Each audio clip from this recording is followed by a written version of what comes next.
Morning, sports fans. Turn left after 1 mile. It's yes, it's time for another day trip,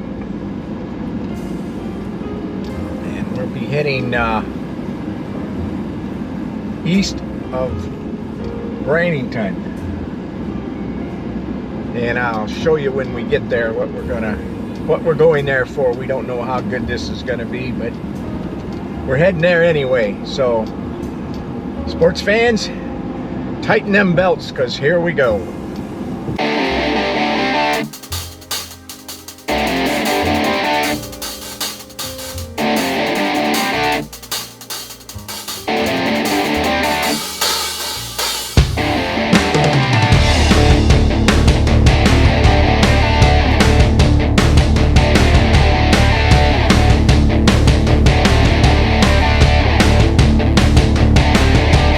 Sports fans, tighten them belts. We're going over the bridge.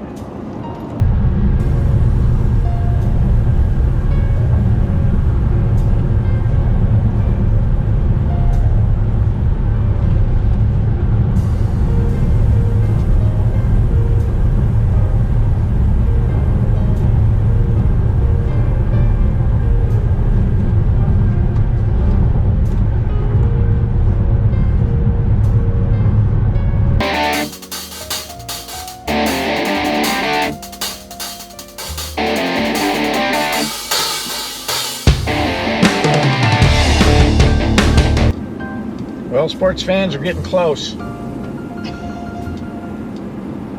Our first destination was a bust. Town of, what was it? DeWitt? We never did see a town. It's supposed to be a museum there. We pulled in the museum, and that was, well, I will say the weeds and grass were mowed, but nothing was open. You will arrive at your destination on the right-hand side after 700 feet. So here we are.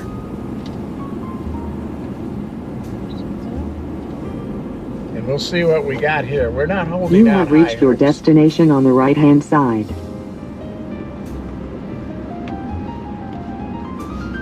Solomon's Castle. Well, there are people here. A few cars. Why not check it out? Sure didn't see any traffic getting here, did we? Okay.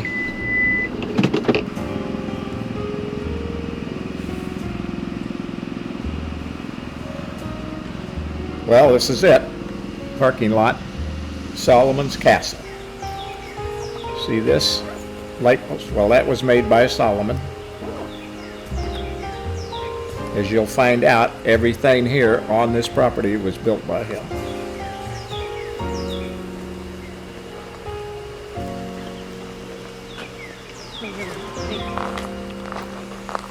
The prices for admission and tours, about average, maybe a little less than most places.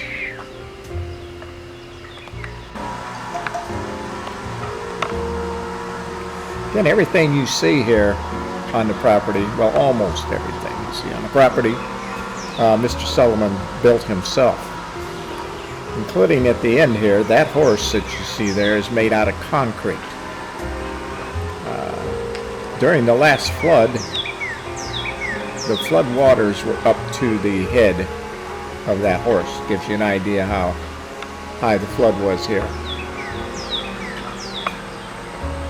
Bought the property. Oh wow. He lived in the Caribbean, Bahamas, and he wanted to buy property in Florida where he could display his art and build what he wanted to build and kind of do what he wanted to do. And the realtor sold him this land.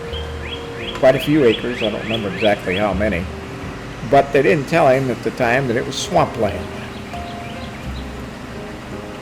And it has a tendency to flood. Now that's stock. Oh, look at here. pussycat. That stock you seen was actually brought in for a wedding, and they just left it. The cannon here, made out of sewer pipe.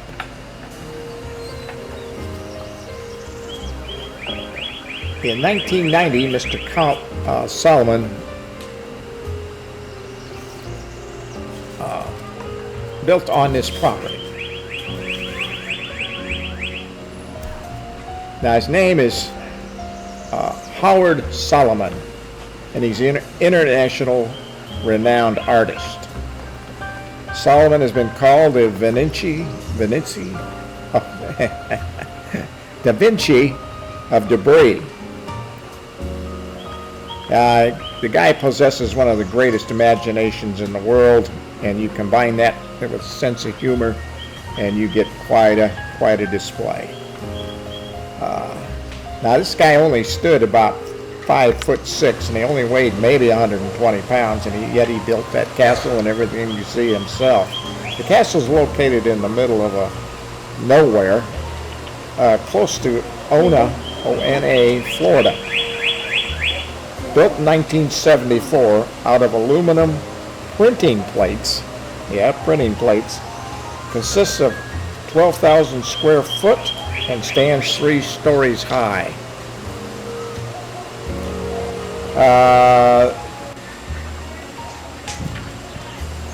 Yeah, again, like I say, he built everything himself that you see on this property. In 1990, Mr. Solomon built a boat in the moat. Of course, every castle, of course, has a moat. The boat houses a restaurant, and I might say a very, very fine restaurant. Well, if you got a boat, you got to have a lighthouse. So, Mr. Solomon built a lighthouse. That lighthouse now serves as a dining room for the restaurant. You can eat inside the boat, you can eat in the lighthouse, or the courtyard in between.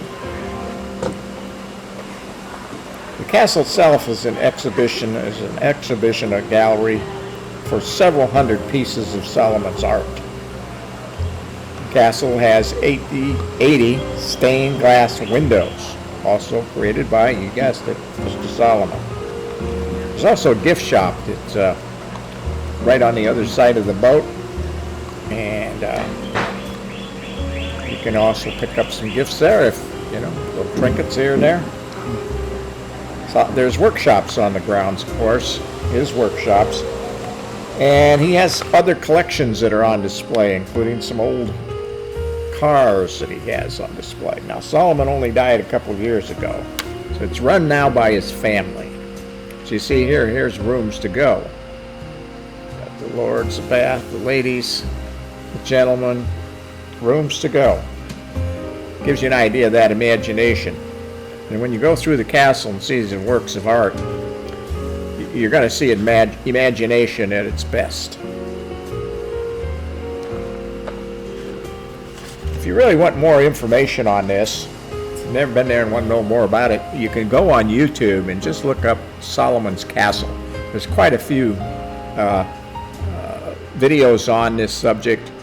Also one that, a couple of them, an interview with Mr. Solomon, and he does a tour. He used to do some of the tours himself.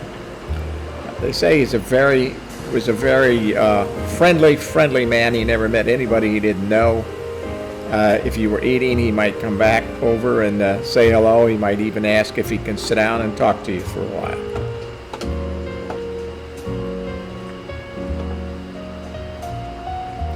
The estate today is run by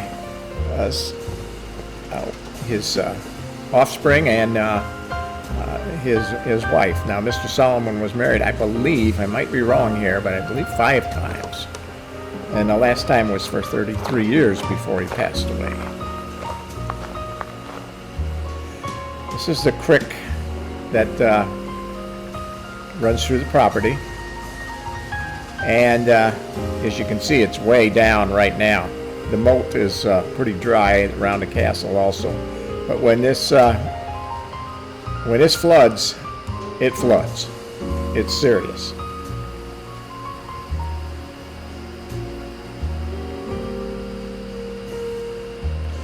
Last year the castle had, when it flooded, had about 3 feet of water inside. They had to come and take everything, all the display, all the art, everything, and move it up into the upper rooms of the castle. God, by the way, you can They don't want you spelling. rent a room. It's kind of a bread and breakfast here up in the castle and spend the night. I think they call it the Blue Room. Yeah. This is our this was our guide. One was 40. It took us through the place, and you can't take pictures or film inside the castle, unfortunately. But she has the routine down pat, and it's not a short a tour. It does last a while, but she's very informative. She's getting double duty today because the other tour guide has retired. Did you? And she's doing it all right now. So as you go in, go So on there's the a other story side. behind everything. You got to have a little lunch here. Solomon's Castle. We're sitting outside. We could sit inside the lighthouse, which is right there. Or we could sit inside the boat and eat inside the boat.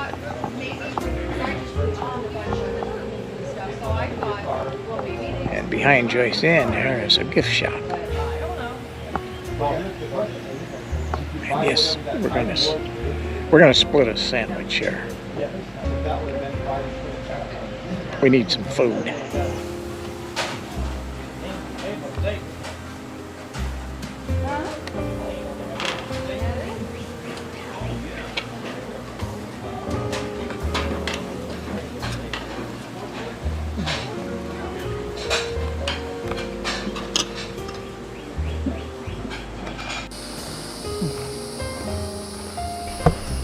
Well, I'll tell you that now Joyce and I split a sandwich, and there was potatoes and so forth.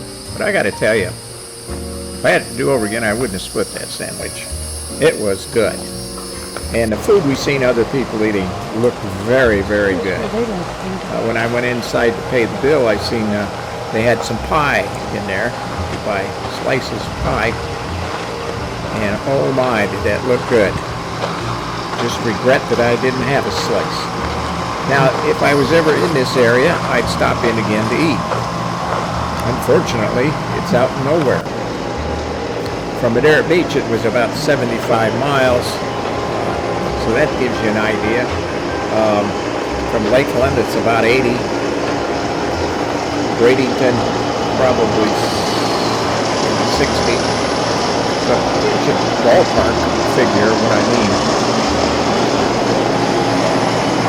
This house here to the left that we just passed, I believe either the daughter or the wife is still living there.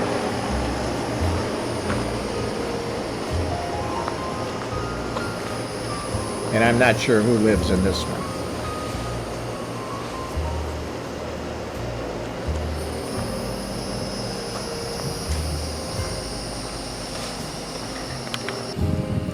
This is one of Mr. Solomon's workshops. And it houses collections of automobiles and some farm equipment. We've also passed a couple other of his workshops. He was a cabinet maker by trade before he started doing the art.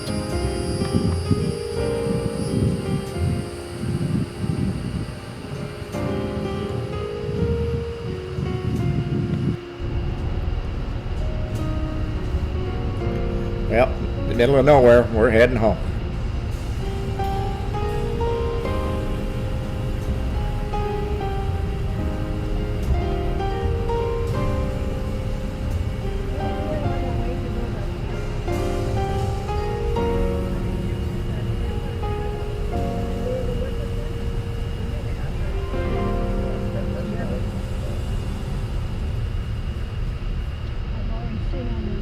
Well, traffic's been really light. It was really light getting down here, which made it a very pleasant drive without the traffic. But I think it's time we get a move on.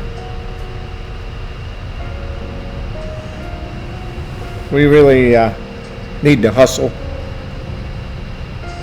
back to Madarby